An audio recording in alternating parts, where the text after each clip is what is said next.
Zia banti loi paten sapate ti baham. Ipikisay nam kaya te ipikisay. Kabe ko loi pa sa komitin slide hi ka do chit no maumin. Mute mo hewa kabe. Iti ha. Ka kan do ano me. Ni Naka? Kaden. Dekan sim na het lo khatta. Sayo. Kasi ka leka kabe na kamu kahit telo ka mana. Ipi zia banti loi paten sapate ahi ti baham. Temkat Bible in iti asayam.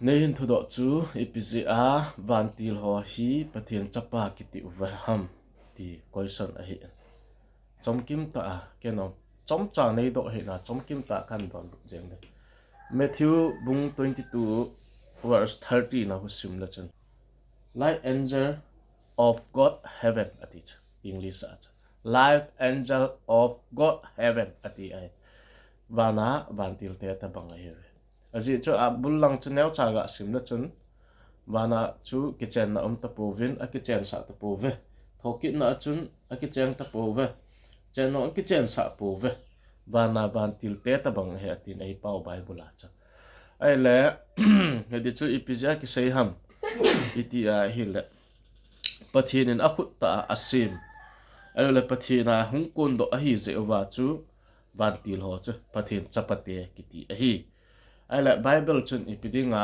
akichen sa ta po ti ham ati la vana vantil te ta bang hidi o he ati jeng he van achuji a chu Matthew su ke pana to pa hen vana vantil te ta bang hidi o he ti a sei chu vantil te chun chale naw anei povin akichen povin chale naw a hing pove ti chu approve akichi na hung hi pe na hi ga het theidinga chu vantil hoi pathin kin bolding pathin na tong ding pathin lung thai na bolding pathina dinga kisi mong a hi da na chu ai chi bible chang hen approve na a hi e ti chu chomkim ta kan se pi hi e Pathin pai pa e chi YouTube anave ho zo se pathin phathei na bu taw han na bon chawin chi bai